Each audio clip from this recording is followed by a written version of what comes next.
What if the moment of death wasn't an ending, but an awakening? What if science had already peered beyond the veil, only to have its findings buried in the deepest vaults of government secrecy? This isn't some philosophical debate. This is about your life, your reality, and the very nature of existence.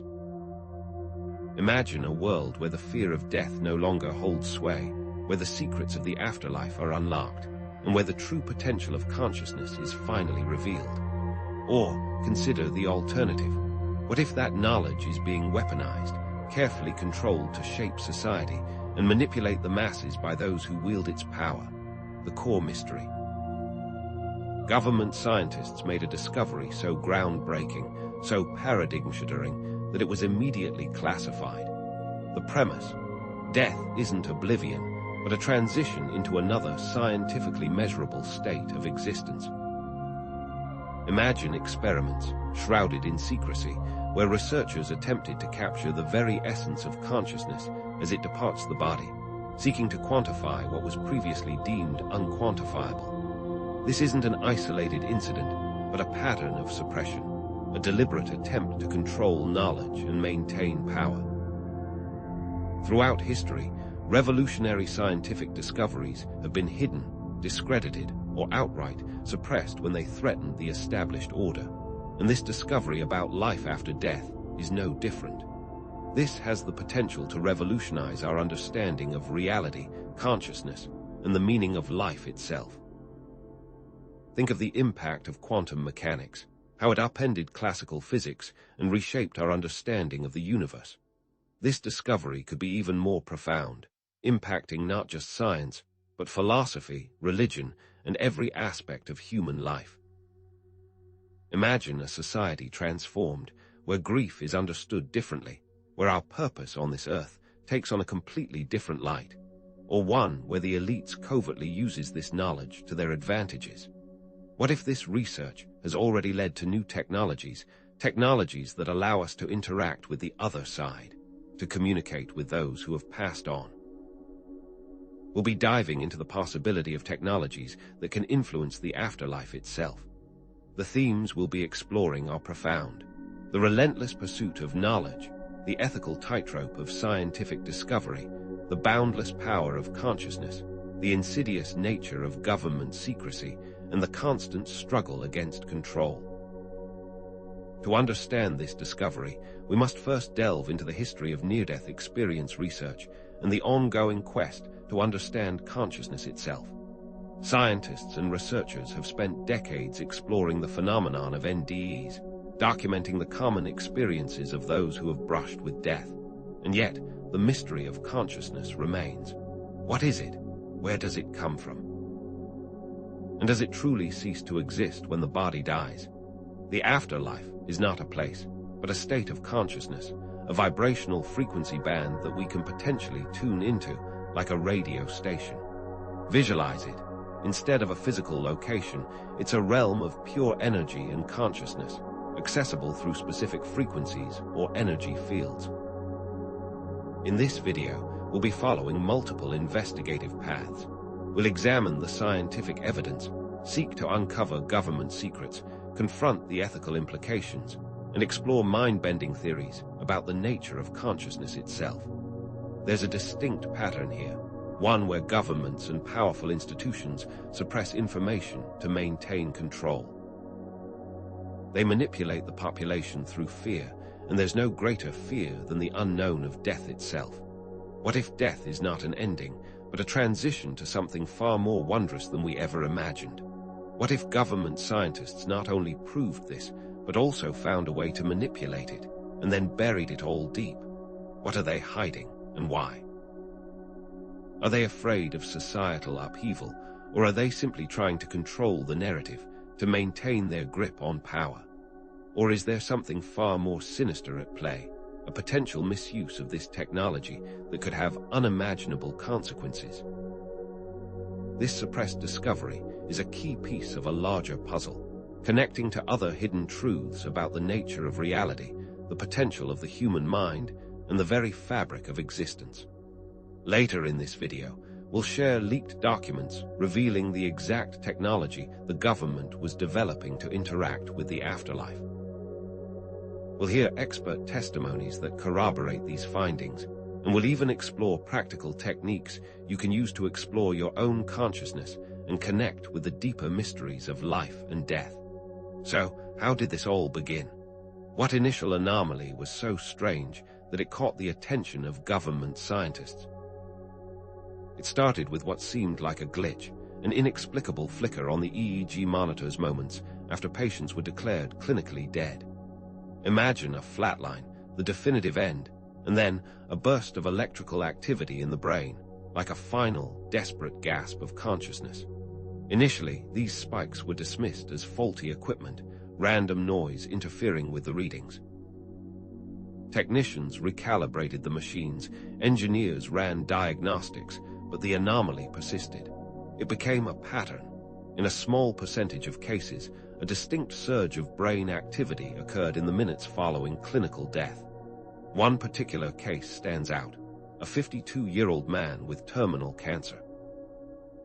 His EEG showed complete cessation of brain function, followed by an unexpected spike in the gamma wave frequency range approximately 3 minutes after his heart stopped. The spike lasted for about 20 seconds before flatlining again. This wasn't a subtle blip. It was a pronounced burst of activity, too significant to ignore. The repeated occurrences of this phenomenon sparked a secret investigation into the nature of consciousness itself. If brain activity ceases at death, what was causing these post-mortem spikes? Were they simply random firings, or did they represent something more profound? And if so, what? This led to the formation of a clandestine government task force, hidden in the shadows and codenamed Project Afterlife. Its mission: to unravel the mystery of consciousness and determine what, if anything, lies beyond the veil of death. Was death truly the end, or was it a doorway, a transition to another state of being? If consciousness is truly extinguished at death, what explains these post-mortem brain activity spikes? Are we more than just our physical bodies? Under the shroud of secrecy, Project Afterlife began its experiments. They were designed to push the boundaries of science and challenge everything we thought we knew about life and death. Picture this. Patients in end-of-life care, volunteering for a chance to contribute to scientific understanding, hooked up to an array of sensors, their brain activity, heart rate, and other vital signs meticulously monitored in their final moments. But these weren't ordinary medical devices. Government scientists started using advanced technology to measure and interact with consciousness, blurring the lines between science and metaphysics. The team utilized specially designed Faraday cages to block out external electromagnetic interference, creating a pristine environment for their experiments. They employed cutting-edge quantum sensors, devices so sensitive they could detect the faintest fluctuations in energy fields. Imagine the scene: a darkened room, humming with the quiet energy of advanced technology as scientists watched and waited, poised to capture the secrets of death itself. In one experiment, scientists observed a faint but distinct energy signature emanating from the body immediately after death. This signature seemed to resonate at a specific frequency. This is where things get really interesting. The scientists discovered a specific frequency band associated with these post-mortem brain activity spikes, suggesting a channel for consciousness to exist beyond the body. They identified a narrow band of frequencies, around 27 to 32 Hz, that consistently appeared during these events. This frequency range seemed to act as a carrier wave, a signal transmitting consciousness beyond the physical realm. It was as if consciousness was tuning into a different station on a cosmic radio dial. What if the afterlife isn't a place you go to, but a state of consciousness you enter, existing at a specific frequency? Think of radio waves. Hundreds of different frequencies existing simultaneously in the same space, each carrying a unique signal. You can't see them, but they're there, waiting to be tuned into. Is it possible that our consciousness operates in a similar way, existing on a specific frequency that continues to resonate even after our physical body dies. Using that radio wave analogy, how can we be sure that the death of our body doesn't simply mean that our radio has been shut off, even though the broadcast is still going? But the real breakthrough came when the scientists discovered they could potentially interact with this frequency band through targeted sonic waves or electromagnetic fields. Imagine the possibilities. Using sound or energy to stimulate consciousness beyond the body, to perhaps even communicate with those who have passed on. In one experiment, scientists used precisely calibrated sound frequencies to induce a near-death experience in a test subject. The subject, who had previously lost his mother, reported seeing her in vivid detail during the induced NDE. He described a warm, loving presence and a sense of profound peace. When he returned, he was overcome with emotion, convinced that he had truly connected with his deceased mother. This discovery raised profound ethical questions. If we can interact with the afterlife, do we have the right to do so? Are we tampering with something sacred, something beyond our comprehension? What are the potential consequences of manipulating consciousness in this way? Beyond the ethical questions, the scientists started to explore the concept of residual consciousness, the idea that traces of a person's consciousness remain after death and can be accessed. What if our thoughts, memories, and emotions leave an imprint on the fabric of reality, like echoes in a cosmic chamber? Using advanced technology, they attempted to decode these residual consciousness signals, hoping to glean insights into the nature of the afterlife. They managed to capture snippets of memories, fleeting emotions, and fragmented thoughts. It was like tuning into a broken radio signal, piecing together fragments of a broadcast. One signal revealed a woman's memory of her wedding day, filled with joy and love. Another contained the lingering fear of a soldier who had died in battle. These fragments suggested that consciousness, in some form, persists beyond physical death. Imagine being able to communicate with the deceased, to ask them questions, to hear their stories, to offer comfort and closure. What would you ask a loved one if you could speak to them after death? What secrets would they reveal? But this groundbreaking discovery was not celebrated, it was suppressed. The findings of Project Afterlife were deemed too dangerous, too destabilizing, and were immediately classified. A hypothetical memo from a high-ranking official might read, "The potential for societal upheaval is too great. This technology could be misused, weaponized, and threaten national security. We must bury this information and ensure it never sees the light of day." It was the same old pattern, government secrecy and control, driven by fear and a desire to maintain power. Throughout history, scientific discoveries that challenge the status quo have been hidden, discredited, or suppressed. Think of Nikola Tesla's suppressed inventions or the ongoing debates surrounding alternative energy sources. The government feared that the technology could be weaponized, used for surveillance, or employed to manipulate the population through fear of death. Imagine a scenario where the government uses this technology to create propaganda that reinforces its authority, instilling fear of the afterlife to control the masses. "Obey us," they might say, or face eternal damnation. The possibilities for misuse were endless, and the risks were too great. This suppression raises fundamental ethical questions. Who should decide what knowledge is safe for the public to know? What are the responsibilities of scientists when their discoveries have the potential to be used for harm? But the truth has a way of seeping out, even from the deepest vaults of government secrecy. Leaked documents and whistleblower testimony began to surface, corroborating the existence of Project Afterlife and its astonishing findings. Imagine a brave individual risking their career, their freedom, even their life, to expose the truth to the world.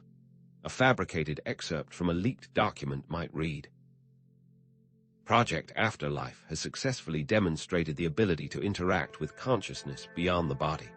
The implications are profound, but the risks are equally significant. We must proceed with extreme caution."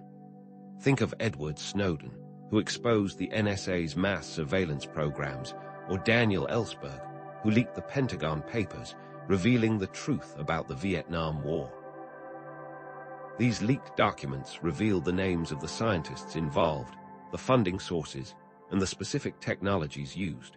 They mentioned the involvement of DARPA, the CIA, and several private contractors specializing in advanced technology. One document detailed the use of scalar wave technology to amplify and transmit consciousness signals. Another described experiments involving artificial intelligence and its potential to merge with human consciousness after death. These revelations paint a picture of a highly sophisticated, well-funded project operating in the shadows, pushing the boundaries of science and ethics. How can we ensure that scientific discoveries are used for the benefit of humanity, not for control or manipulation? How can we hold governments accountable for their actions and ensure transparency in scientific research? While the government's research remains shrouded in secrecy, the individual's potential to explore consciousness and the afterlife remains open. Practices like meditation, lucid dreaming, and near-death experiences offer a glimpse into the hidden realms of consciousness, independent of government control. Consider the case of Anita Moorjani, who had a profound near-death experience that completely transformed her life. She recovered from terminal cancer and now shares her story of love, healing, and the power of consciousness. What if we all have the potential to access these extraordinary states of awareness? Every one of us has the inherent power to explore the nature of reality and consciousness, independently of government control. Think of the common elements found in different spiritual traditions, from the Buddhist concept of nirvana to the Christian belief in heaven, all suggesting an innate human capacity for accessing higher states of consciousness. This is where the concept of inner technology comes into play, the idea that our minds and bodies are capable of accessing extraordinary states of awareness and understanding. Techniques like mindfulness meditation, breathwork, and visualization can help us unlock our inner potential and explore the depths of our consciousness. As the government continues to suppress findings, you can still experience aspects of what they researched through disciplined self-exploration. Let's try a simple exercise. Close your eyes, take a deep breath, and imagine yourself surrounded by a warm, loving light. Visualize yourself floating peacefully, free from all fear and anxiety. Feel the connection to something larger than yourself, something eternal and infinite. Hold that image in your mind for a few moments, and then gently open your eyes. How do you feel? Perhaps a little calmer, a little more at peace. This is just a small glimpse of the power of your own consciousness. Now, let's turn our attention to the ethical implications of manipulating consciousness and the potential future applications of this technology. The possibility of creating virtual realities where people can live after death, or the use of consciousness technology to enhance human performance raises complex questions about the nature of reality, identity, and free will. Imagine uploading your consciousness into a digital world where you can live forever, free from pain and suffering. Or consider using this technology to enhance your cognitive abilities, to become smarter, faster, and more creative. But with these potential benefits come significant risks. What are the ethical dilemmas arising from scientific advancements? Where should the ethical lines of scientific investigation be drawn?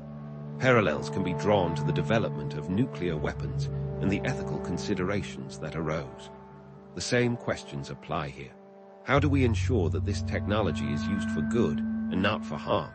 And is it ever justifiable to suppress scientific knowledge, even if it poses a threat to society? This technology has the potential to heal trauma, reduce suffering, and enhance creativity, but it also carries the risk of misuse and control. It's a double-edged sword, capable of creating both utopia and dystopia. As we stand on the precipice of a new era of consciousness exploration, we must ask ourselves, what kind of future do you want to create for humanity and for consciousness itself? What kind of legacy will we leave behind? The future of consciousness is not something that will happen to us. It's something we are actively creating right now. What we're really touching on when we discuss these questions is the way humanity will evolve and what reality will evolve into along with us. But what if there was another, more direct route to understanding what lies beyond? What if the key to unlocking the secrets of the afterlife lay not just within ourselves, but in the strange and baffling world of quantum physics? Government scientists, driven by their initial findings, began to explore the potential of quantum entanglement as a means of real-time communication with entities or consciousness existing within this afterlife frequency. Imagine the implications. A cosmic telephone line bridging the gap between the living and the dead. One experiment involved creating pairs of entangled particles, separating them by a significant distance. One set of particles was placed within a heavily shielded chamber, designed to mimic the conditions that might exist after death, a void of electromagnetic radiation, a state of near absolute zero. The other set remained in a control lab, carefully monitored and measured. The scientists then attempted to send signals through the entangled particles, hoping to detect a response from whatever might exist on the other side. Initially, they were met with silence, but then something unexpected happened. The entangled particles in both locations began showing mirrored data fluctuations, subtle but undeniable. It was as if the particles in the shielded chamber were responding to the signals being sent from the control lab, but not in any way that classical physics could explain. The fluctuations seemed to carry information, complex and seemingly intentional. This wasn't just random noise. It was as if something was trying to communicate. This scientific breakthrough immediately presented mind-bending theoretical implications.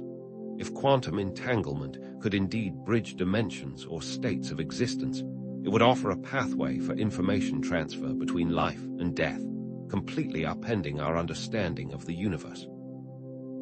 Some interpretations of quantum physics posit the existence of multiple universes or dimensions, coexisting alongside our own. Could entanglement be a way to tap into these other realities, to glimpse what lies beyond our perceived world? Consider the many-worlds interpretation, where every quantum possibility splits off into its own universe. Could death be a transition to one of these branching realities? This raises a profound question. Is our understanding of reality fundamentally incomplete? Does quantum entanglement hint at a deeper interconnectedness that transcends space, time, and even death itself? If particles can be linked regardless of the distance separating them, can consciousness be as well? Could our minds be entangled with something beyond our physical bodies, something that persists even after death? Are we, in essence, all part of a larger, interconnected quantum field? Building on this exploration of quantum entanglement, the government team began to receive what they interpreted as discernible information from the afterlife frequency. It wasn't just noise anymore. It was a stream of data, including what appeared to be images, sounds, and distinct emotional signatures. The team, led by Dr. Alina Vance, a brilliant but ethically conflicted physicist, and Marcus Chen, a former cryptographer, meticulously worked to decode this strange influx of data. The decoding process was painstaking. Raw data was converted into visual and auditory experiences. The scientists would observe these experiences and write down their observations in logs. Chen realized that certain visual images corresponded with certain emotional states from the logs. The government scientists found that these experiences often triggered strong emotional responses in the researchers, a sense of awe, fear, or profound sadness. One recurring image was that of a vast, star-filled sky, accompanied by a feeling of overwhelming peace. Another was a dark, desolate landscape, associated with a sense of intense loneliness and despair. The data stream seemed to be a chaotic jumble of impressions, emotions, and sensory experiences. But as the scientists delved deeper, a disturbing pattern began to emerge. The data stream contained glimpses of historical events, future events, and even alternative versions of reality, realities where key decisions had been made differently, leading to vastly different outcomes. It was like looking into a cosmic mirror, reflecting not just our own world, but countless others. If the data stream could predict future events, this would imply time isn't linear, but a malleable construct that can be observed from other dimensions.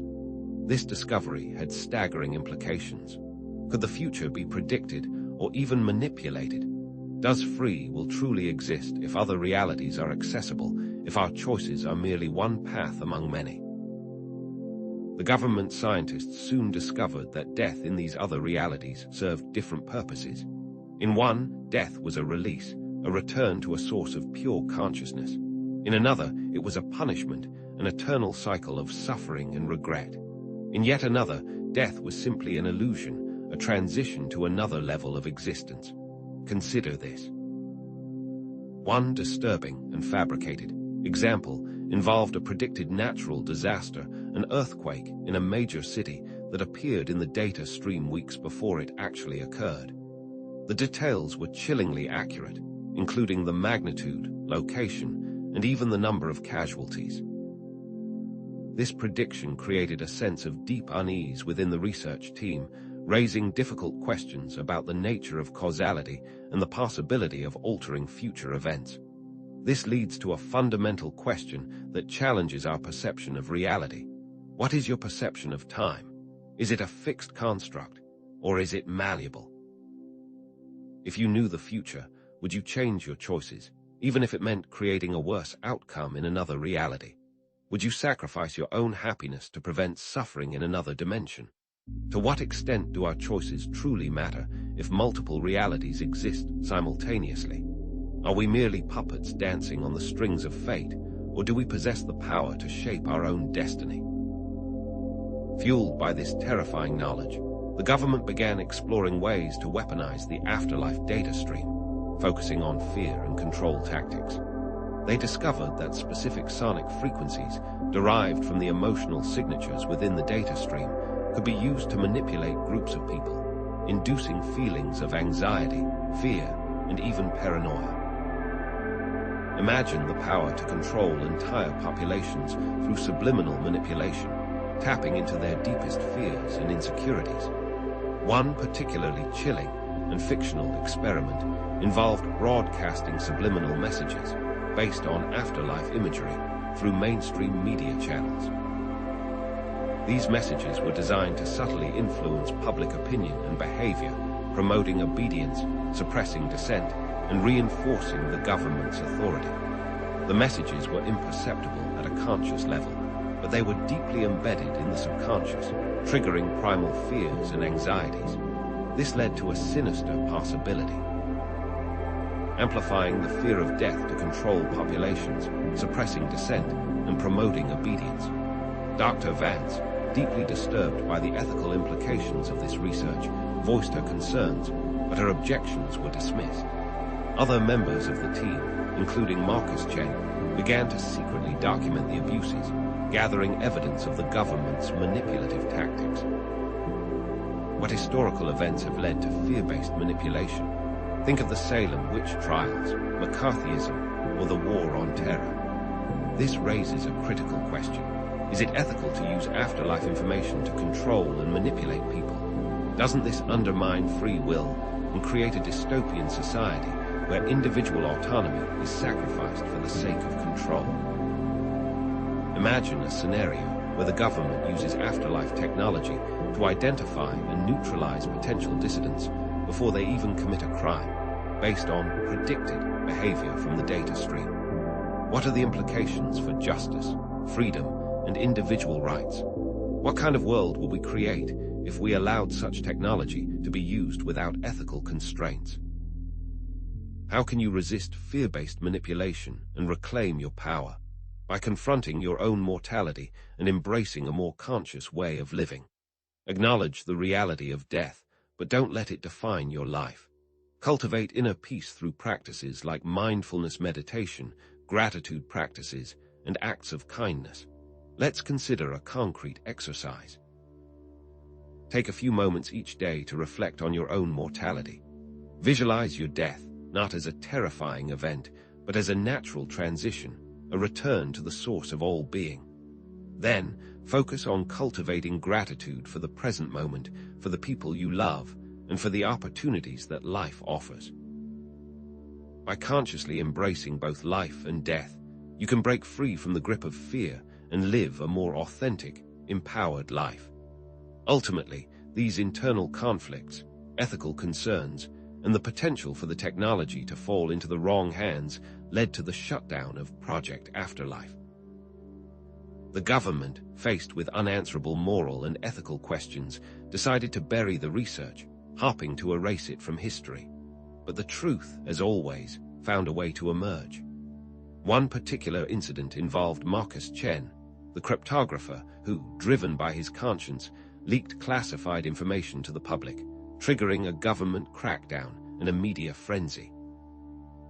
This act of defiance exposed the secrets of Project Afterlife to the world, sparking debate, controversy, and a renewed interest in the mysteries of consciousness and the afterlife.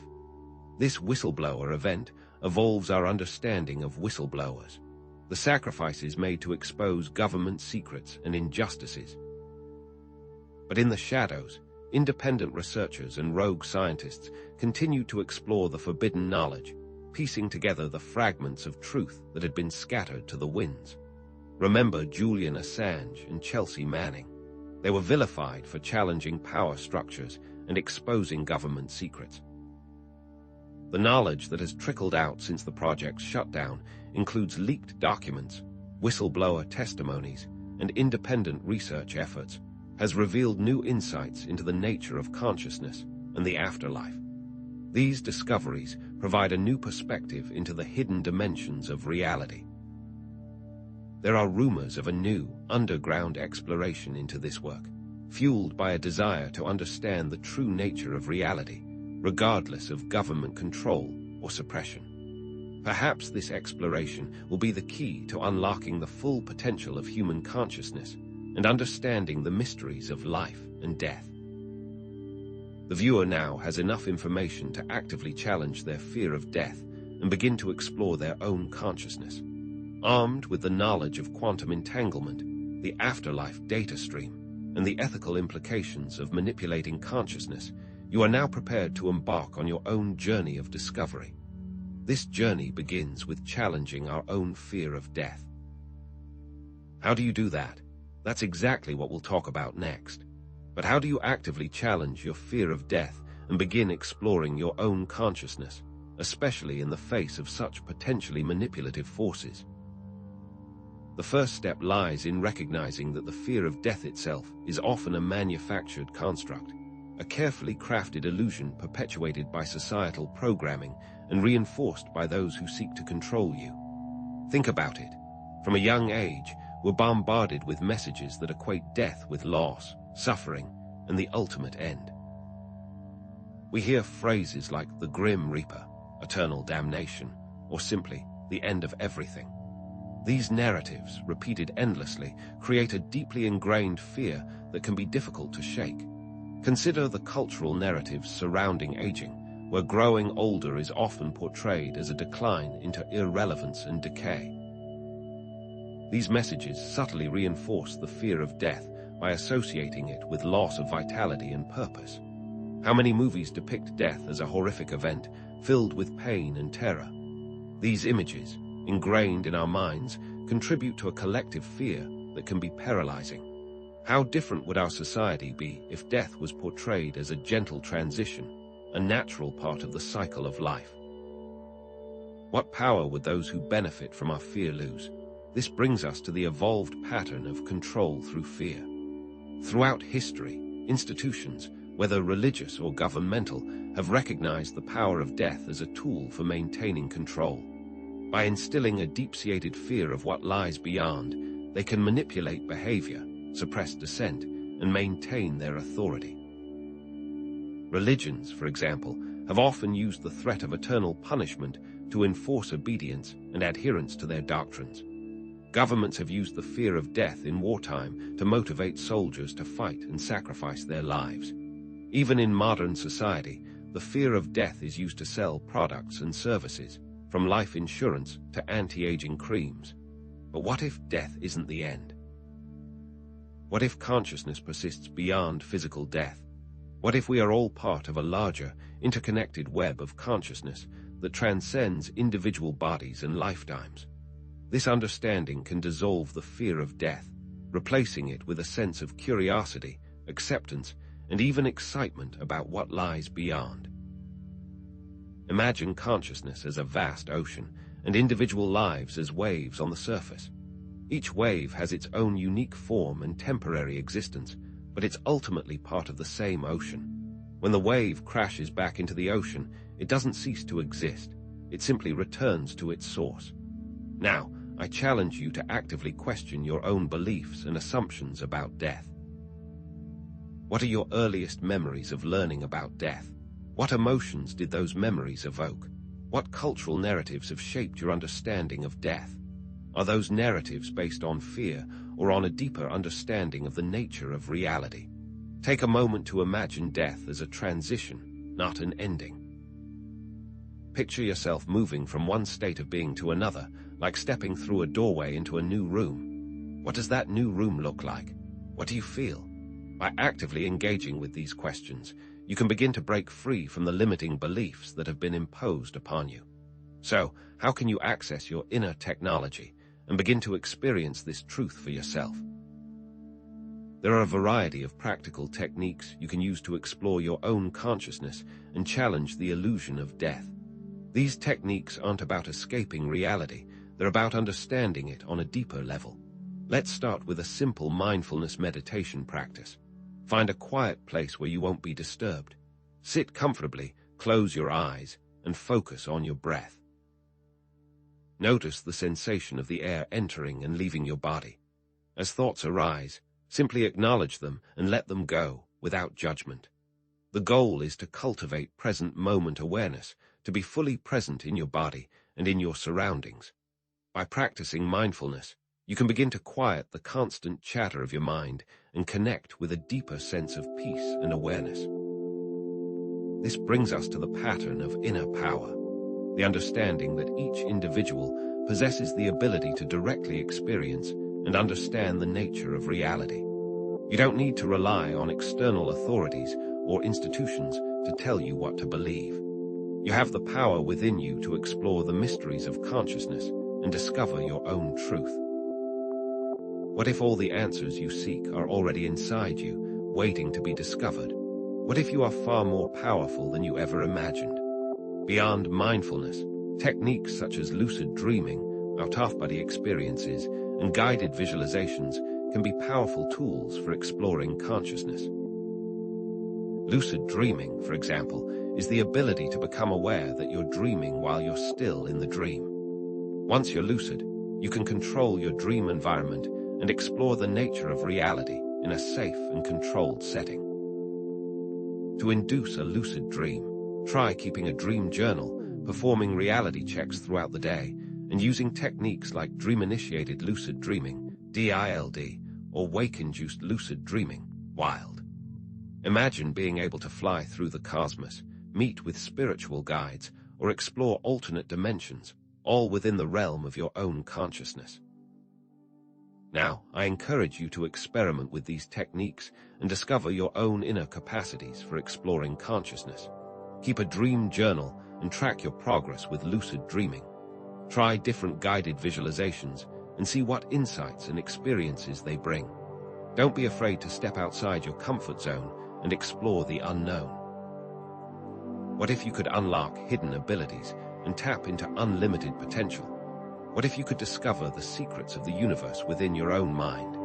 This leads us to reclaiming your immortality, to challenging the limiting belief that we are simply mortal beings and embracing our connection to a larger, immortal consciousness.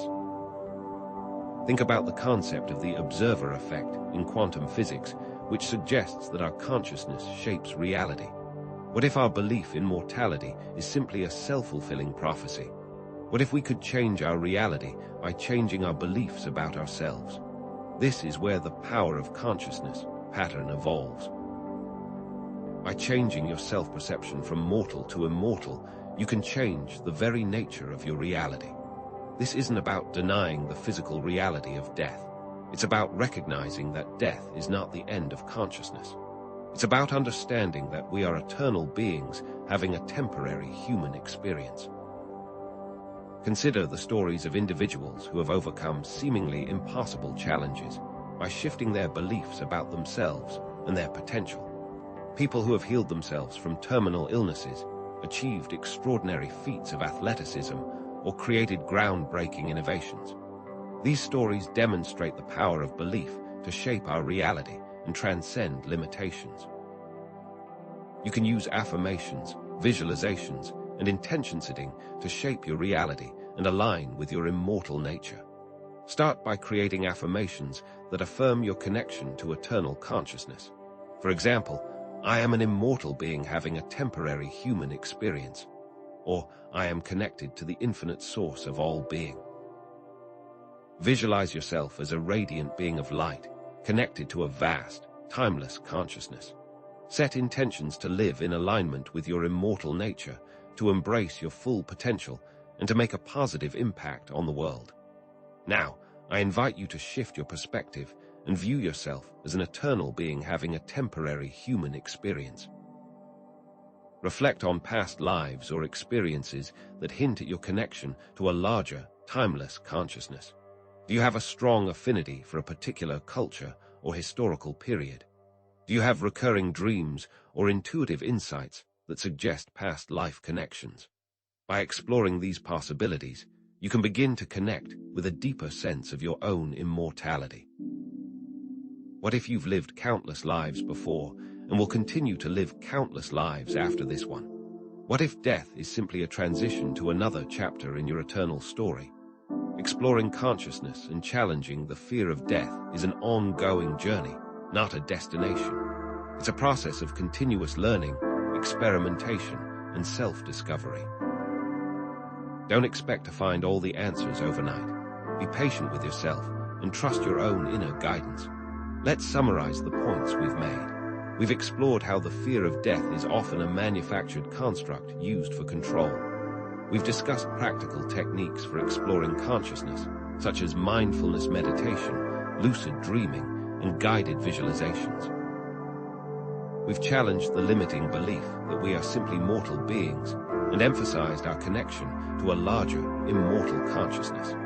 Now, I reiterate the importance of questioning everything, challenging assumptions, and trusting your own inner guidance. Don't blindly accept what you're told by authorities or institutions.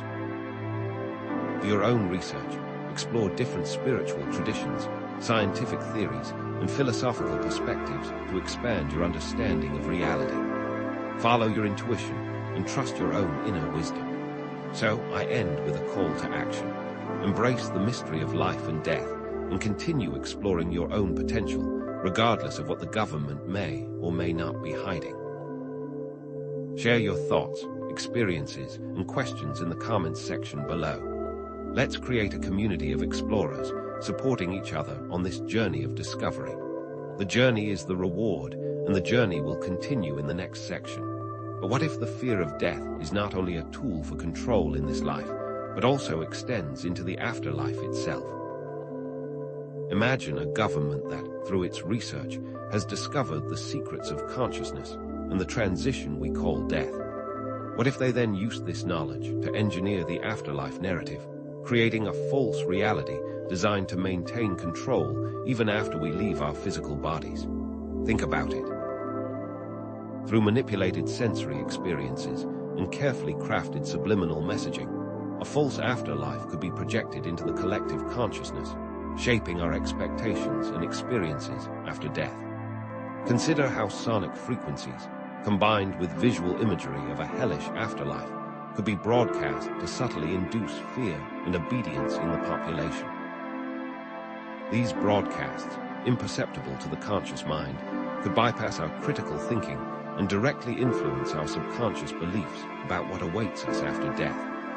These could appear in everyday places, stores, commercials, even in elevators.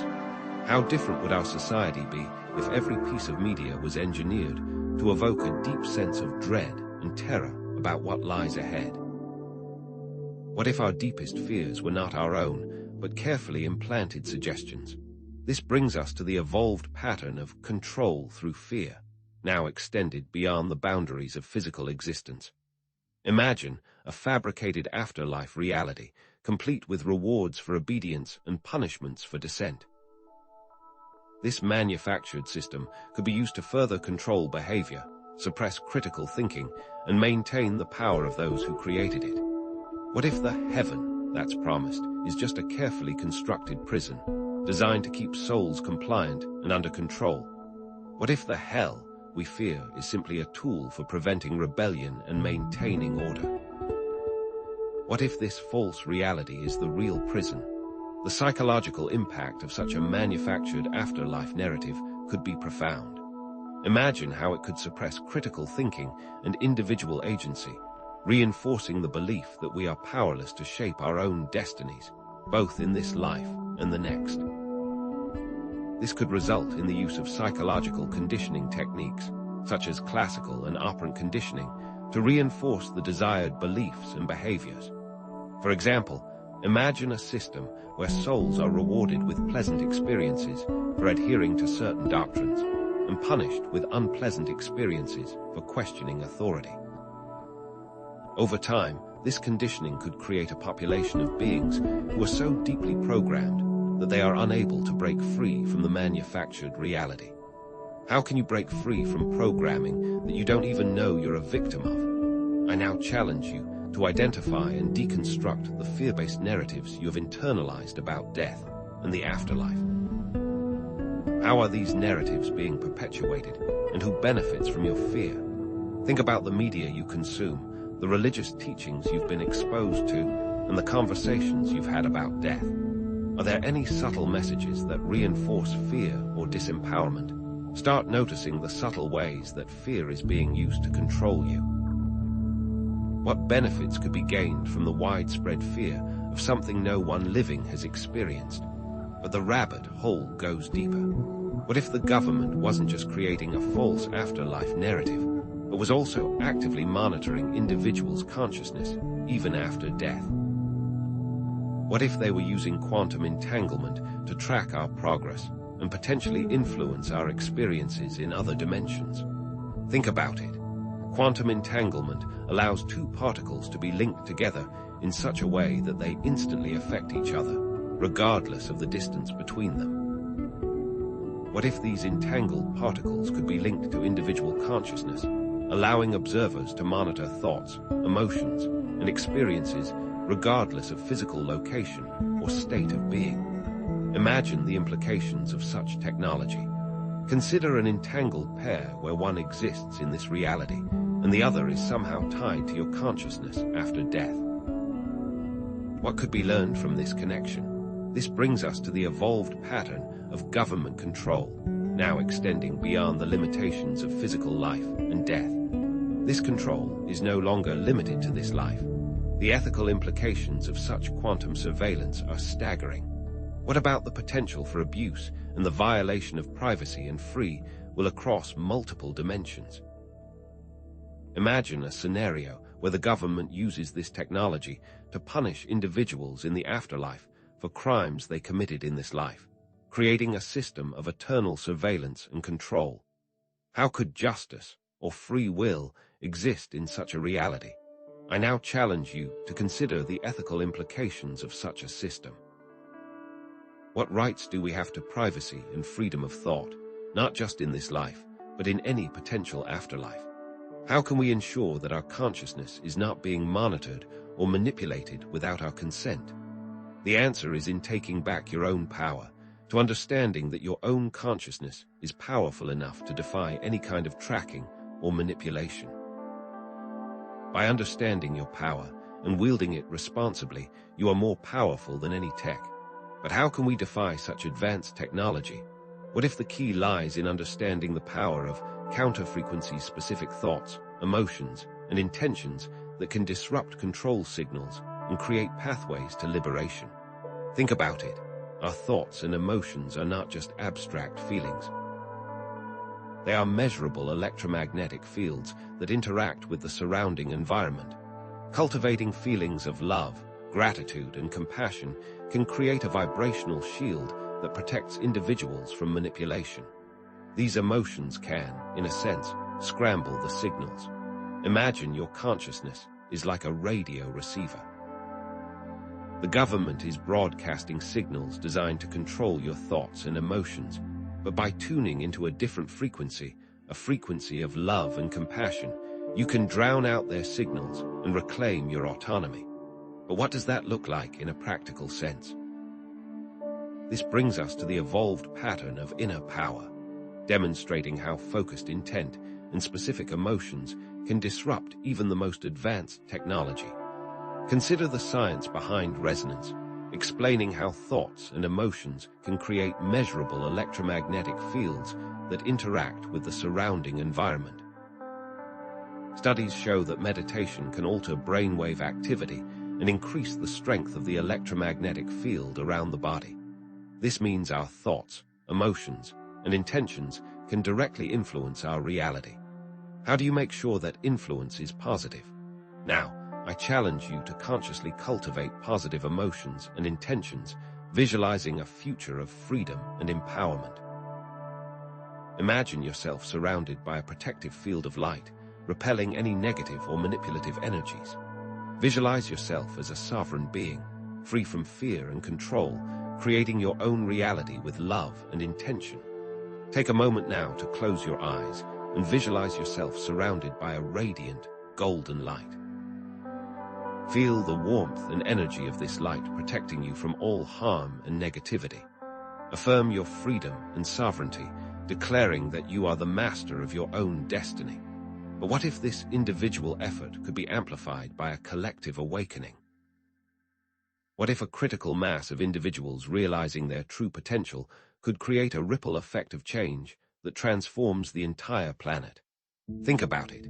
Sharing information, supporting each other, and standing up for truth can inspire others to awaken and resist manipulation. Each person who breaks free from the system creates a pathway for others to follow. Imagine a wave of consciousness sweeping across the planet as more and more people awaken to their true potential and reclaim their power. What kind of world would that create? This brings us to the understanding that individual action creates global effects. Consider the concept of the 100th monkey effect, which suggests that when a critical mass of individuals adopts a new idea or behavior, it can spread rapidly throughout the entire population. Consider also that the number of people needed to reach critical mass might be smaller than we think. History is filled with examples of social movements that achieved significant change through collective action. The civil rights movement, the women's suffrage movement, and the anti-apartheid movement all demonstrate the power of ordinary people to create extraordinary change. How do we ensure our actions are in alignment? I now challenge you to connect with like-minded individuals, forming communities of support and resistance. Join online forums, attend workshops, or participate in activism to connect with others who share your values. By working together, we can amplify our individual efforts and create a more powerful force for change. Because when we rise, they fall. But what if all of this, the government control, the manipulated narratives, the quantum surveillance is simply part of a larger game? What if our reality is actually a simulation, and death is simply a transition to another level of that game? What would that mean for our understanding of life, death, and everything in between? Think about it. The simulation hypothesis suggests that our reality is not what it seems, that we are living in a computer-generated world created by an advanced civilization. If this is true, then death may simply be a transition to another level of the game, a respawn point, or a new character selection screen. It suggests that consciousness is a fundamental aspect of reality and exists independently of the physical body. As the government scientists have already discovered and are attempting to use, this has become a likely reality. So, how is your consciousness controlled by this reality? This brings us to a new way of thinking about our actions and their impact. By seeing all of life as a game, it changes one's actions and perspective. We are all players in this simulation, with the ability to alter the rules and create new realities? What if we could learn to hack the system, to bend the laws of physics, and to manifest our desires with ease? What if this has already been done many times before? Now, I challenge you to explore the possibility that you are a player in this game, with the ability to change the rules and create your own reality. Experiment with techniques like reality shifting, where individuals consciously change their perceived reality through focused intention and visualization. Set clear intentions for what you want to experience, visualize your desired reality in vivid detail, and take action to align yourself with that reality. If death is just a transition in a game, what is the ultimate objective, and how can we achieve it? The next section will explore the possibility of higher states of consciousness and connecting with a larger, more cosmic perspective on life and death. Death is not a full stop, but a comma, where consciousness moves into another area of the game. If death is just a transition in a game, what is the ultimate objective, and how can we achieve it? Building on that idea, what if the government scientists, in their exploration of the afterlife, stumbled upon something even more profound? That death isn't just a transition within the game, but a shift in frequency, a move to an entirely different bandwidth of existence. Imagine that death is characterized by a distinct frequency shift of consciousness, a measurable transition into a new bandwidth of existence within the quantum field. What would this bandwidth look and feel like? The scientists discovered that, by using specialized equipment, they could track an individual's brainwave patterns during their final moments. More incredibly, they could follow those frequencies into a new spectrum, one that correlated with the afterlife data stream we discussed previously. Imagine specialized equipment tracking a consciousness, like a radio signal, fading out of one range and into another. This understanding allows us to now consider the afterlife data stream as an active, conscious bandwidth filled with unique perspectives and the potential for communication. Rather than a static repository of information, it's a vibrant realm teeming with consciousnesses tuned to different frequencies. This suggests that communication is possible, but can be a matter of proper attunement. Think of it as a cosmic radio, where different stations broadcast different realities. To connect, you need to know the right frequency and have the equipment to tune in. Could certain meditative practices, or even technological advancements, allow us to intentionally tune into this bandwidth? Expanding on this idea, consider the scientific basis for this frequency shift. Could it be connected to concepts like quantum resonance or zero-point energy? Hypothetical research suggests a connection between the observed frequency shift and fluctuations in the zero-point energy field, implying that consciousness interacts directly with this fundamental energy source. Perhaps death is not an ending, but a realignment, a quantum leap into a different state of resonance with the universe. Imagine consciousness tapping into an infinite reservoir of energy, a source that transcends our current understanding of physics. What if our physical bodies are merely filters, limiting our access to this energy while alive? It's time for you to consider death not as a cessation of existence, but as a change in vibrational frequency, like tuning a radio to a different station. Just as a radio can only pick up certain frequencies, our physical bodies may limit the range of consciousness we can experience. Death, then, becomes the ultimate upgrade, freeing us to explore a wider spectrum of reality. But what if the stations we tune into are not all created equal? Building on this frequency concept, the data stream analysis revealed a surprising link between past lives, if they exist, and current challenges. The scientists observed patterns of recurring emotional and karmic themes across different lifetimes, contained within the same consciousness bandwidth. These themes seem to act as attractors, influencing the individual's experiences across multiple incarnations. Could it be possible that we carry the echoes of our past selves with us, shaping our present realities in ways we don't fully understand?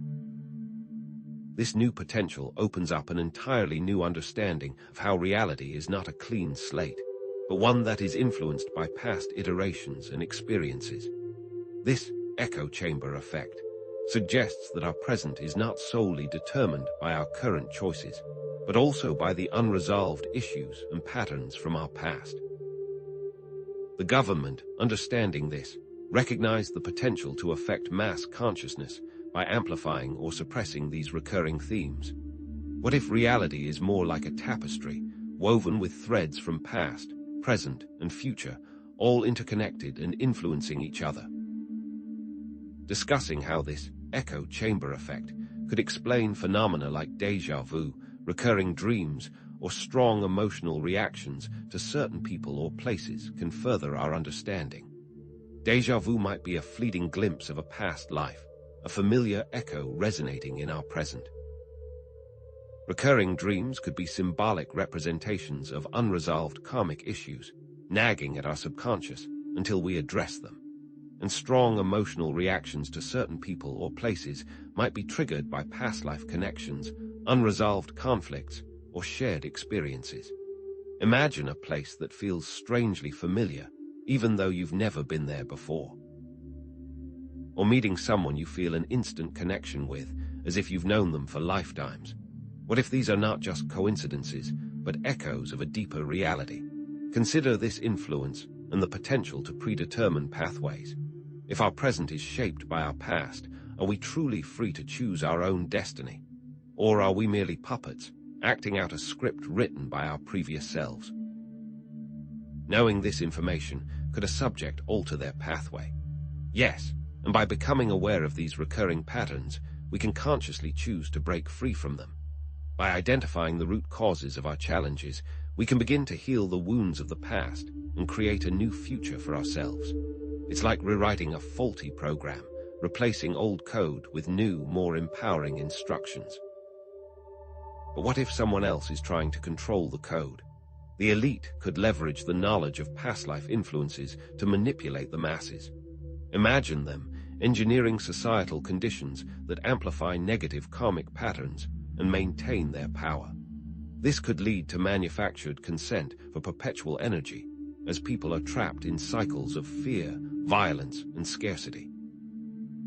By understanding the karmic patterns of a population, the elite could create propaganda and social engineering campaigns that trigger collective fears or traumas, creating division and conflict. Think of a scenario where a government deliberately stokes racial tensions, knowing that these tensions are rooted in past life conflicts. Or a corporation that exploits environmental resources, perpetuating a cycle of destruction that has been repeated throughout history. Are we doomed to repeat the mistakes of the past, or can we break free from these cycles? The control through fear and government secrecy patterns evolve here. The use of past lives as a tool for mind control and societal engineering allows the elites to maintain greater control over power structures. By keeping the masses ignorant of their true potential and their connection to the past, they can perpetuate a system of oppression that benefits the few at the expense of the many. It's like keeping the players in a game unaware of the rules, allowing the game masters to manipulate them at will. What if our entire reality is a game designed to keep us enslaved? Understanding that this manipulation can lead to a self-fulfilling prophecy, perpetuating cycles of suffering and preventing individuals from breaking free, allows us to take control. Specific historical events can be connected to potential past life influences, suggesting that these events were orchestrated to reinforce specific karmic patterns that benefit the few. For example, the rise of fascism in the 20th century could be seen as a manifestation of unresolved power struggles and collective traumas from previous eras. Or the ongoing conflict in the Middle East could be traced back to ancient religious and territorial disputes that continue to play out across lifetimes. What if history is not just a series of random events, but a carefully orchestrated drama designed to keep us trapped in a cycle of suffering? Empowering viewers to recognize and resist these manipulative tactics by understanding their own past life patterns and consciously choosing to break free from them is now critical. We must become aware of the ways in which we are being manipulated and take steps to reclaim our power. This can involve exploring our own past life experiences through techniques like regression therapy or intuitive readings. It can also involve consciously challenging the limiting beliefs and patterns that we have inherited from our ancestors. It's like waking up from a dream and realizing that we have the power to create our own reality. But what if the dream is more real than we think? As the scientists dug deeper, they began to explore the multiverse and how it affects our collective conscious and ability to dream. This led to the discovery of quantum dream walking, which has opened doorways into these multiverses. What could the multiverse mean for our understanding of consciousness and the afterlife? The scientists found a link between our dreams and other dimensions.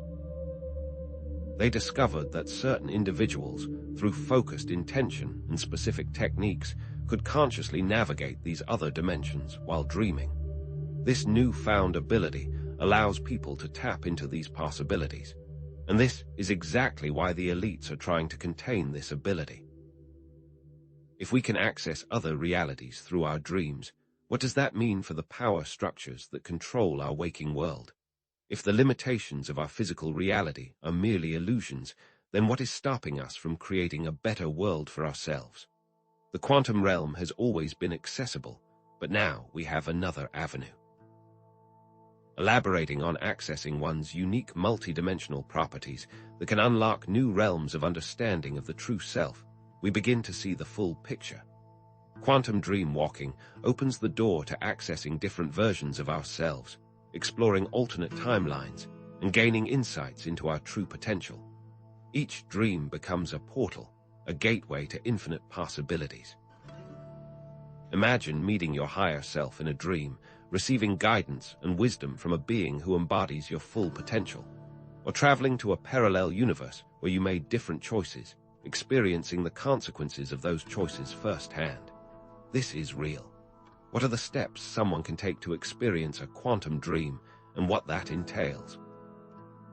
Start by setting a clear intention before you go to sleep, visualizing the specific reality you want to explore or the question you want answered. Practice lucid dreaming techniques, such as reality checks and dream journaling, to become more aware that you are dreaming. And most importantly, approach your dreams with an open mind and a willingness to explore the unknown. Be careful, though, as some entities could mean harm. Shifting the perspective now, you need to truly understand that this practice is now another doorway into understanding of life and death. Quantum dream walking provides a direct experience of the multidimensional nature of reality, dissolving the illusion of separation between life and death. By exploring these other realms, we can begin to release our fear of death and embrace the infinite possibilities that lie beyond. But what if we could do more than just explore these other realms? What if we could actively rewrite our own karmic code? This naturally brings us to actively rewriting one's karmic code, using conscious intention and focused energy to alter past life influences and create a new destiny. This can lead to the activation of the quantum self, unlocking previously unknown pathways for conscious awareness. You're not just passively receiving information from other dimensions, but actively shaping your own reality.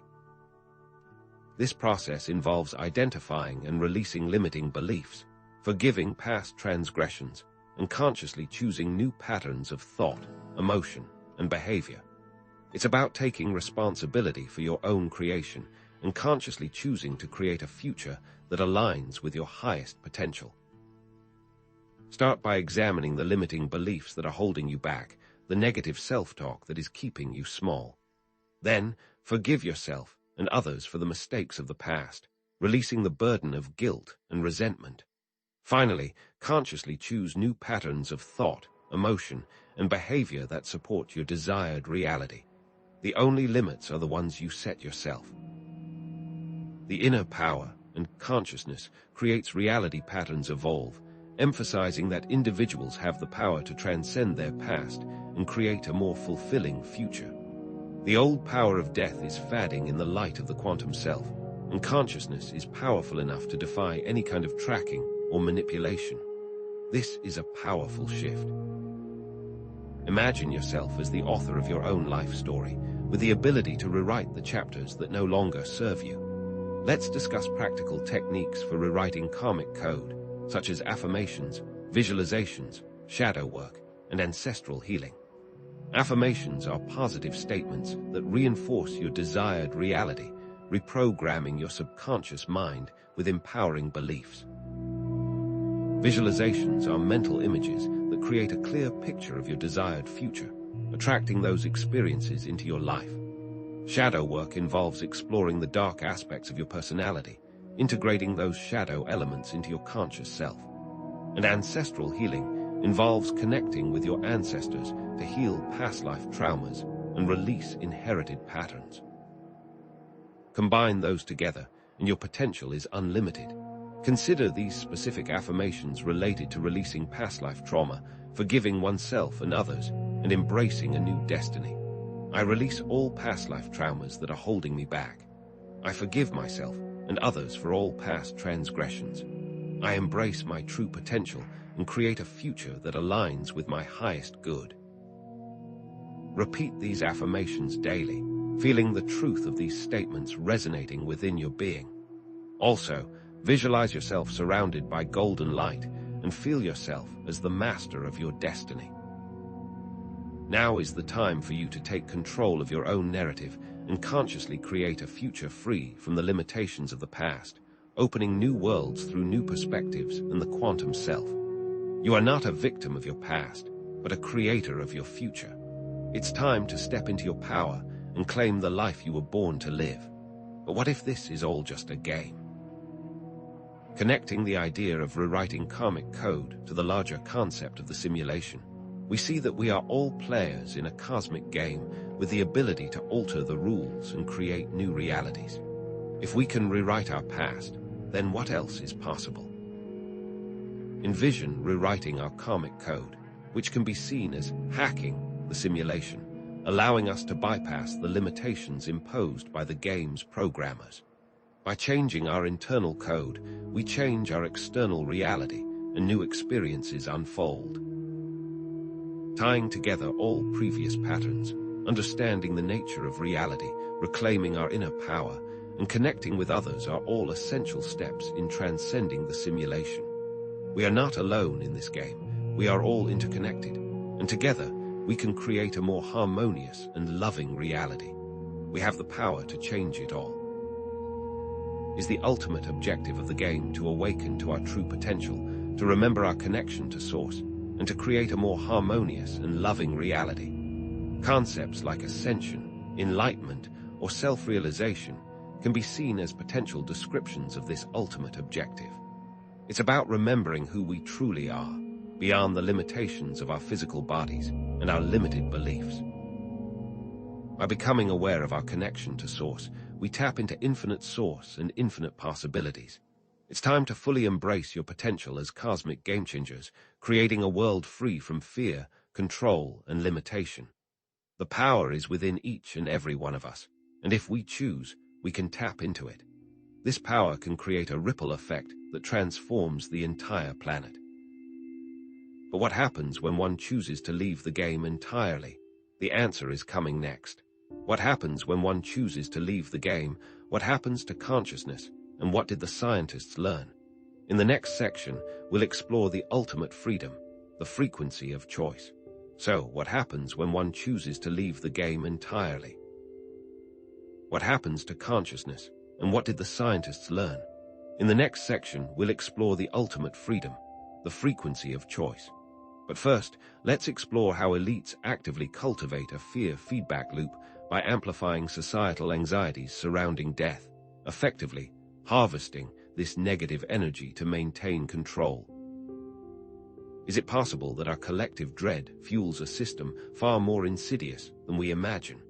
Think about it. How often are we bombarded with messages about the dangers lurking around every corner, the fragility of life, and the inevitability of suffering? From news headlines to Hollywood blockbusters, our culture is saturated with fear-inducing content, creating a constant state of anxiety. What if this isn't accidental, but but a deliberate strategy to keep us compliant and under control. Consider the specific methods of controlling social consensus. News outlets sensationalize tragedies, amplifying the sense of threat and vulnerability.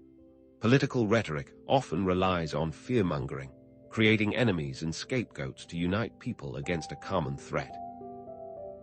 Even the healthcare system, while offering genuine benefits, can inadvertently foster fear by emphasizing the risks and limitations of the human body. What if these systems, intentionally or unintentionally, are working together to create a self-perpetuating cycle of fear? As this fear is generated, how does it translate into tangible power for the elites? By keeping the masses in a state of anxiety, the elite maintain control through the promise of safety and security. People who are afraid are more likely to accept restrictions on their freedoms, to obey authority figures, and to support policies that benefit the powerful. It's a classic case of problem-reaction-solution, where the elite create the problem, fear, wait for the reaction, demand for safety, and then offer the solution, control. Are we simply trading freedom for the illusion of security? To truly understand this, let's consider the mechanics of emotional energy and the potential for manipulating collective consciousness on a large scale. Emotions like fear are not just abstract feelings. They are powerful energetic forces that can influence our thoughts, behaviors, and even our physical reality. When large numbers of people experience the same emotion simultaneously, it creates a collective energy field that can be manipulated and directed. It becomes an exploitable resource.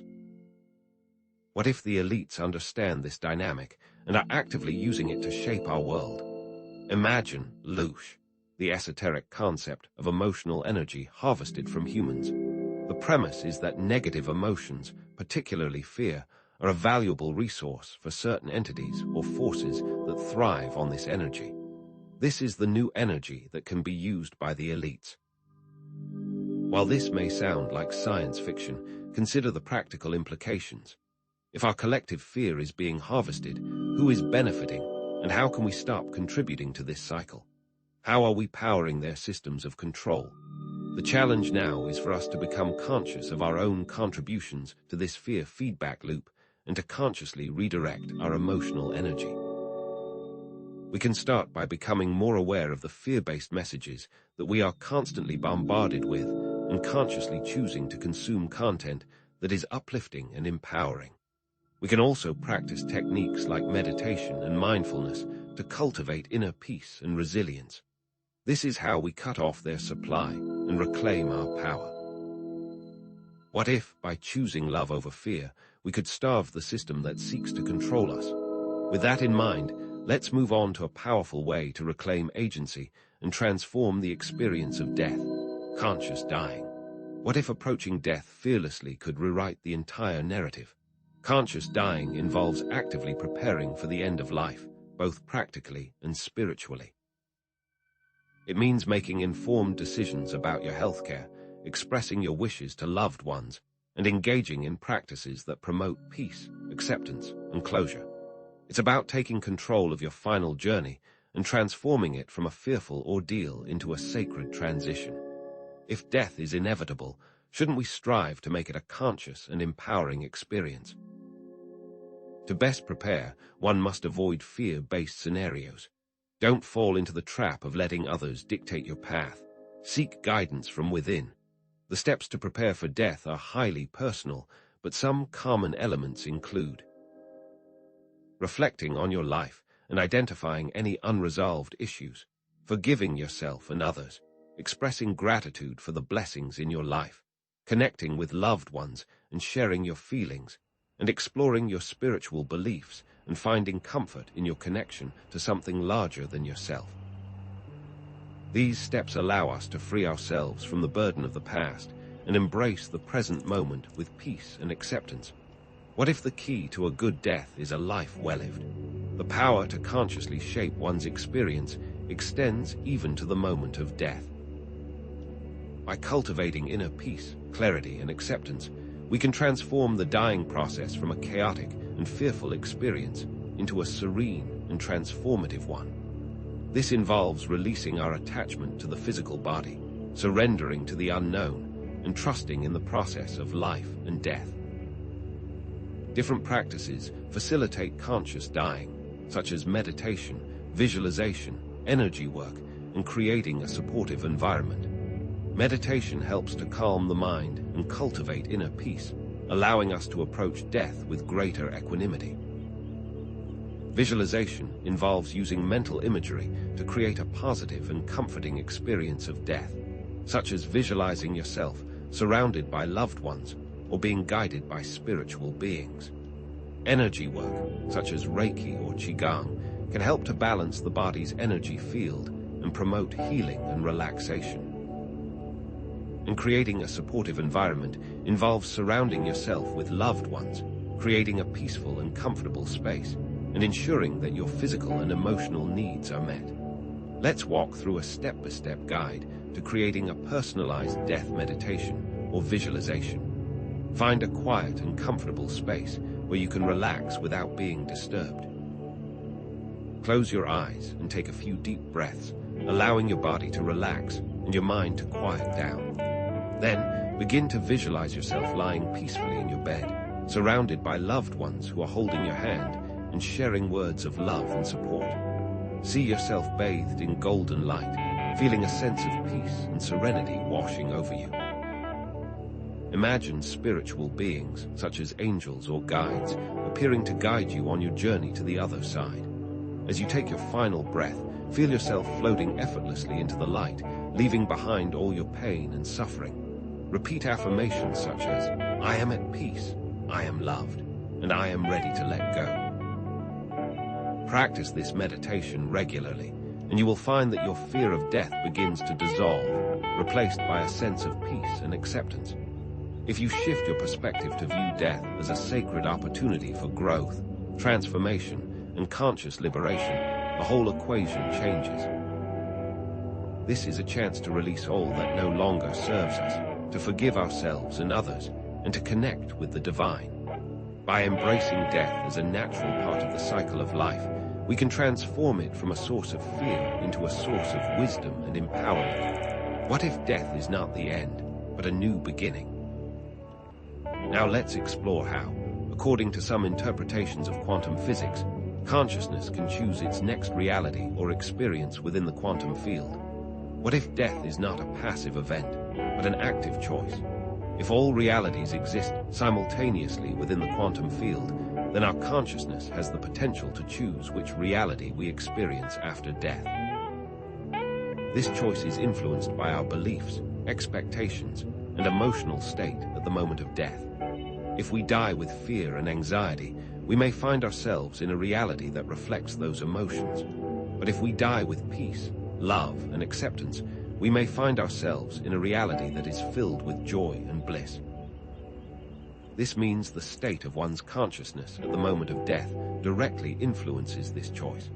By cultivating positive emotions, releasing limiting beliefs, and aligning ourselves with our true purpose, we can create a more desirable afterlife experience.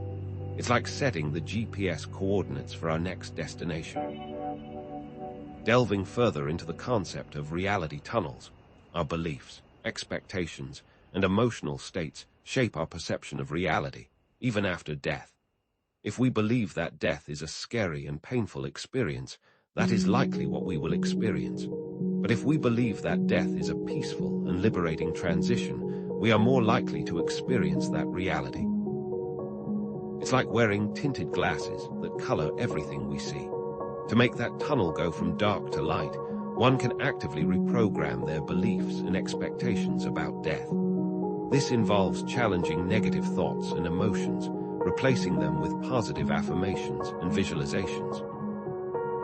It also involves exploring different spiritual perspectives on death and finding one that resonates with your soul.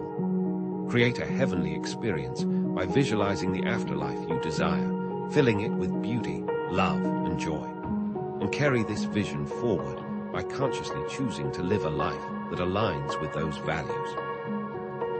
By focusing on the positive, you can shape your reality, both in this life and beyond. empowering viewers to consciously cultivate positive beliefs, expectations, and intentions can influence their next reality after death. Imagine programming your afterlife experience. Envision yourself surrounded by loved ones, exploring beautiful landscapes and learning profound spiritual truths. Then live that experience now by consciously choosing to embody those qualities in your daily life. Be the love, the joy, and the peace that you desire to experience in the afterlife. What if we could pre-program our own version of heaven, considering how this relates to a larger scale, and that we are all architects of reality, co-creating the multiverse through our collective consciousness? How will this affect the collective? What impact could such a shift have on the very fabric of existence? If one can create a world of their dreams by pure act of will, this choice will ripple out in the quantum field, influencing the experiences of others and contributing to the overall evolution of consciousness. It's like throwing a pebble into a pond, creating ripples that spread outward and affect everything in their path. Our individual choices have a collective impact. Tapping into this creative power, individuals can contribute to a more positive and harmonious reality for all beings, both living and deceased. This involves aligning our thoughts, emotions, and actions with the highest good, consciously choosing to create a world that is based on love, compassion, and peace. It's about becoming co-creators of a reality that benefits everyone, not just ourselves.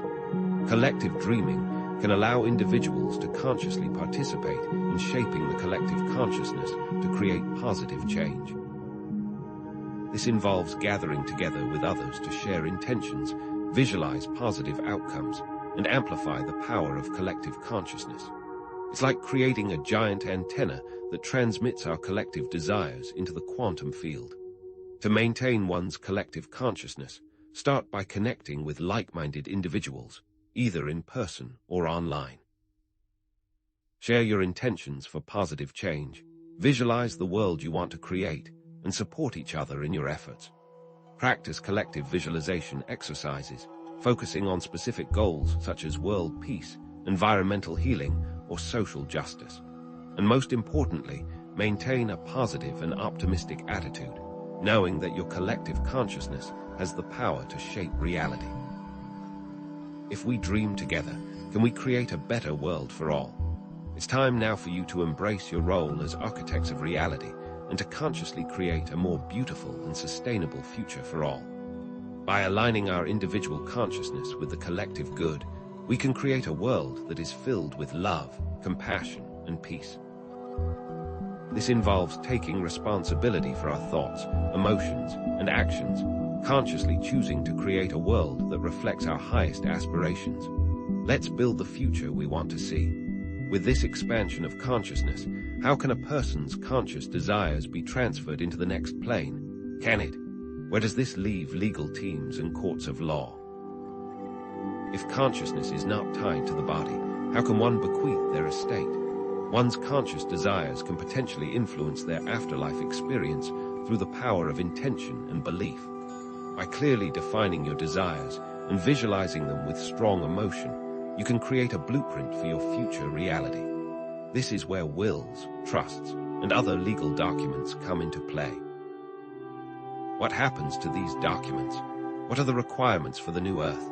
To ensure that one's legal will stands, there may be new requirements, considering one can shift in the quantum field at any given moment. Clear and specific language expressing your intentions is more important than ever.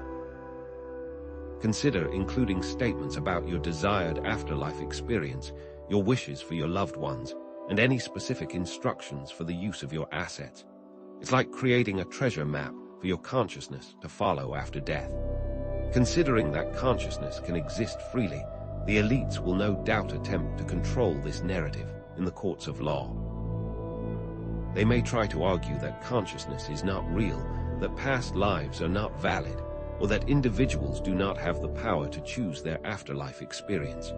However, by standing firm in your truth and asserting your rights, you can help to protect your freedom of consciousness, even after death. Will you be the one to stand up? Steps someone can take to ensure their desires are met upon death.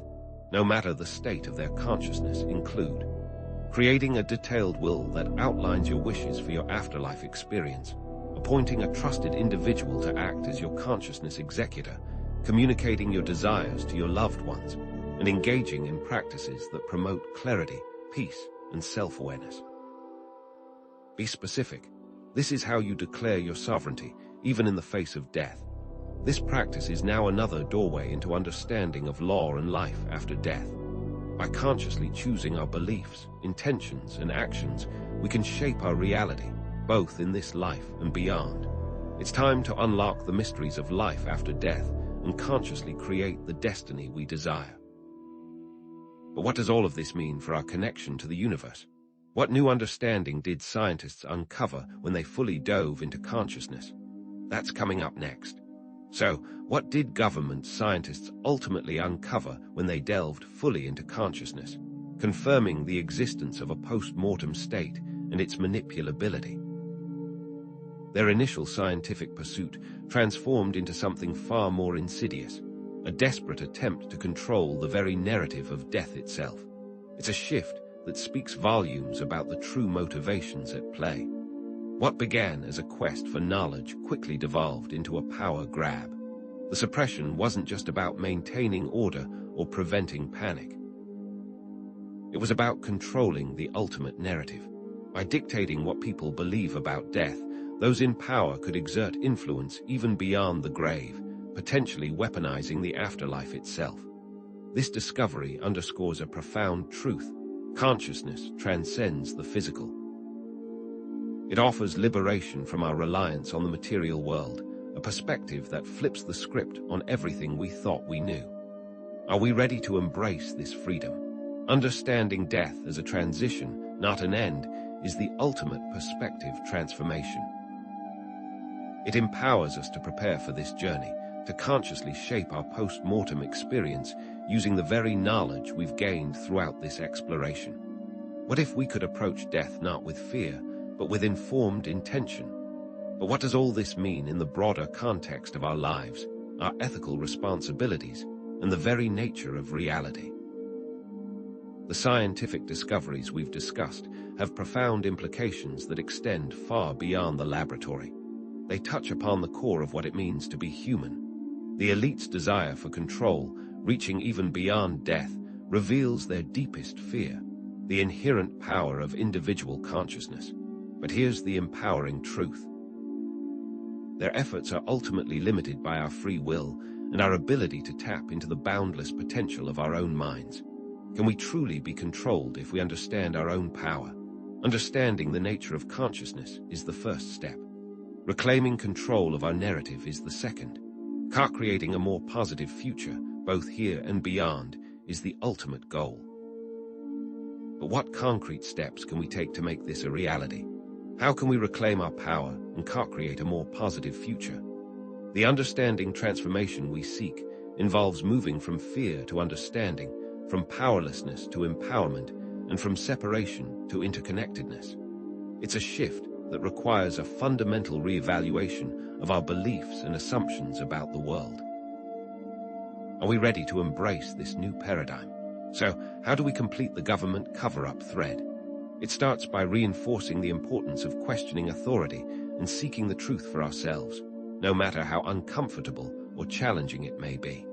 The real truth is often hidden beneath layers of deception and misinformation, but it is always within our reach if we are willing to look for it. To fulfill the individual empowerment pattern, we must take concrete steps to explore our consciousness, rewrite our karmic code, and connect with others who share our vision. This involves engaging in practices such as meditation, visualization, and conscious dreaming. It also requires us to cultivate self-awareness, compassion, and a deep sense of purpose. What actions will provide the most gain in this pursuit? By reframing death as a transition, we resolve the initial questions that sparked this exploration. We highlight the potential for personal growth and conscious co-creation, even in the face of the unknown. It's a perspective shift that can transform our lives and our world. In the end, tension is released by emphasizing the inherent power of consciousness and the interconnectedness of all beings. This offers hope and inspiration, reminding us that we are not alone on this journey. We are all part of something larger than ourselves, and together we have the power to create a more beautiful and sustainable future for all. What truly awaits us is the realization of our own infinite potential. As we reach the end of this exploration, new questions emerge. What is the ultimate purpose of this cosmic game? How can we best prepare for the transition? What new avenues for exploring consciousness are on the horizon? The ethical, scientific, and philosophical implications of these findings are vast and complex, demanding further exploration and critical thinking. It's a conversation that needs to continue, involving voices from all walks of life. And now, I invite you to share your thoughts, experiences, and questions in the comments section below. Let's foster a sense of community and collective exploration, supporting each other on this journey of self-discovery. Your insights are valuable, and together we can create a deeper understanding of these profound topics. In upcoming videos and resources, we'll delve even deeper into consciousness, the afterlife, and personal empowerment, exploring new techniques and perspectives that can help you unlock your full potential. The elites will undoubtedly continue to use their money and power to silence those who seek the truth, but together we can resist their efforts and create a more transparent and empowering world. How can we combat their attempts to control the narrative? So I leave you with this. Question everything, seek the truth, and never forget the power that lies within you. You are the architect of your reality, the co-creator of the multiverse, and the master of your own destiny.